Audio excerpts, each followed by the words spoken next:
Okay, so I think it's finally time that I talk about Den of Wolves.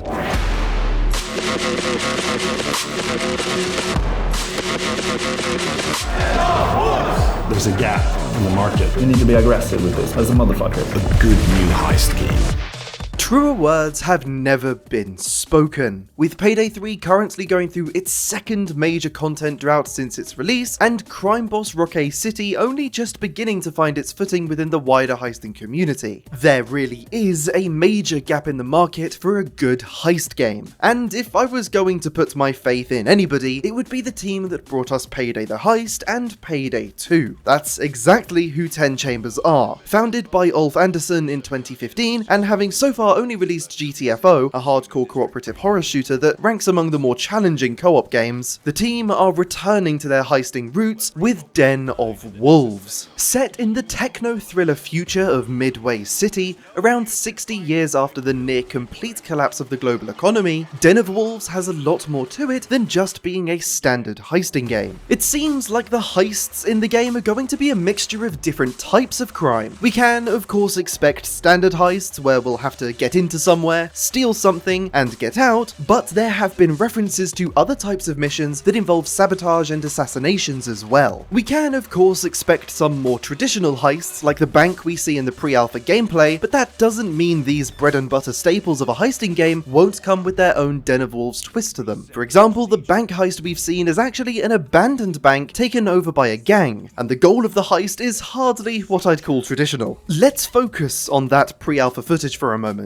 It picks up with the crew cutting their way into a circular door using some sort of futuristic cutting equipment to get through, all the while fighting off some of these gang members. I think the weapon designs look quite cool, and I'm particularly pleased to see the sights on the weapons looking very clean. We then cut to an observation room of sorts, staring down at a dome vault in the middle of a much larger room, which I believe is actually near the top of a skyscraper. In the gameplay reveal trailer, we see some much more cinematic action shots of the same heist, one of which shows the crew engaging some form of flying drone on the other side of this massive window. Back in the observation room, we use a mechanism to open the big vault, and from within it seems to come a mini-boss. This is a quite heavily armoured enemy, so I'm wondering if this character has a particular narrative significance. We know they have a name as we hear our handler say nice work with Grimjaw once they've been taken out. The announcer also then says, now we break into Bowman. Bowman is a character we believe to have narrative significance as well, as he was the interrogator in the original reveal trailer. Mr. Bowman,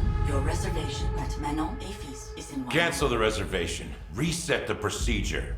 Or at the very least, he was towards the start of that trailer. There is a fantastic video where Andersson breaks down that trailer from a directorial perspective that I highly recommend you give a watch. Once the crew enter the vault and come face to face with Bowman, he's hooked up to some sort of machine. He's got dozens of wires attached directly to his head, and the team need to complete a link up, which they do by standing in a circle. Oh no, it's over. There are circles in it. You had one job, 10 Chambers. You had one job and you put circles in the game. All jokes aside though, now that we're connected, we're treated to a few other sequences of action throughout the rest of the trailer, so maybe there are some more objectives to do between linking up and the heist's finale that sees us partake in what is referred to as a dive. Diving in 3, 2, 1. Diving as a concept has me hooked. In this particular dive, we enter the mind of Bowman and have to do some platforming in an alternate dimension. Going off what Ulf says in the trailer breakdown, I believe the reason we're venturing into Bowman's neural network is to find some sort of key. I don't know if there will be more to this objective than just platforming in this instance, but we know that platforming isn't the only thing we can expect to do during these dives. Ulf mentions that while in this specific instance we're parkouring in a space setting, a dive can take place anywhere. For example, they're working on a dive with a horror setting in a Norwegian forest where monsters are going to be chasing us. With a concept as unapologetically sci-fi heavy as these dives seem to be, the possibilities are literally endless, and I can't stress that enough. I could see some crazy over-the-top boss fights taking place within one of these dives, especially if we're heading into the consciousness of somebody who is perhaps particularly strong-willed. We'd need to know so much more about the narrative implications for these these dives and how they work within the world of Den of Wolves, but the sky really is the limit. The team could essentially string together Inception-style levels of layered heists, and while I think that would be an insane thing for them to do at launch, it's a door that could be open to them later down the line. To round off this section talking about what we've seen so far from the gameplay, I think that the weapons look really meaty, and I hope that translates to how they feel in-game. Sadly, we don't see too many gadgets being used, although we get to see a form of deployable energy shield that seems to only work one way. We're also treated to a shot of a wall being blown open, and we can actually see another wall blown open in a similar fashion in a different area of the heist a little later into the trailer. I'm interested to know if this is something that the player will actually be able to do, or if this is a random event, perhaps opening a new enemy spawn point. If it is something that the player is capable of doing themselves, then I'm intrigued to find out whether we can only do this on specific walls tied to objectives, or if there's going to be an element of destructible environments in the game. If you're enjoying this video, all I ask is that you consider clicking that subscribe button. We currently have the goal of trying to reach 5,000 subscribers, and if we manage to get 50 subscribers from this Den of Wolves video alone, I'll make a video about 10 Chambers' previous game, GTFO. For some more recent information about Den of Wolves, Simon Viklund, the game's narrative and audio director, who many of you are likely more than familiar with from his work on the soundtrack for the previous Payday installments. Well, he's recently touched on how playing with random players is going to work in the game. He describes random players joining your game as only being there in a guns for hire capacity, meaning that they can't interfere with objectives or make key decisions, they're just there to protect you. I'm really curious to learn more about what exactly this means. If 10 Chambers have found a way to reduce the amount of influence a random player joining the lobby can have on a heist, so that their arrival doesn't disrupt the flow the heist had before they joined, still feels like a valued member of the team, and doesn't have a diminished experience, then they could genuinely have their hands on a system with the potential to become standard in the genre. It seems like pre-planning, teamwork, and strategy are going to be pillars of Den of Wolves, and therefore it makes a lot of sense to try and reduce the impact that somebody joining in the middle of a heist is going to have on the game. I wonder how it's going to work in stealth, because if you're trying to stop somebody joining the game and then taking a stealth heist loud, how exactly do you go about that? If somebody joins a game in the middle of a stealth heist, taking that heist loud and ruining it for the rest of the players in that lobby is as simple as firing their weapon, I would imagine. As such, how are 10 Chambers going to prevent something like that from happening? If somebody who joins a stealth heist later is given some form of stealth bonus, that sounds like the definition of an abusable game mechanic. To touch on the game's narrative just for a moment, seeing what they're able to do with diving and going off of the initial reveal trailer, and more specifically the video where Ulf breaks down that trailer, I'm really looking forward to getting stuck in with this game's narrative. I get the feeling that it's going to have some immensely complex elements to it, and those are the kind of things that I love. So it's a very, what do you say, enthusiastic sci-fi thriller moment from our point of view. We love this kind of thing where it's like, yeah, it gets quite complex, but we also think that it's so much fun to do, and to tell that kind of story is great.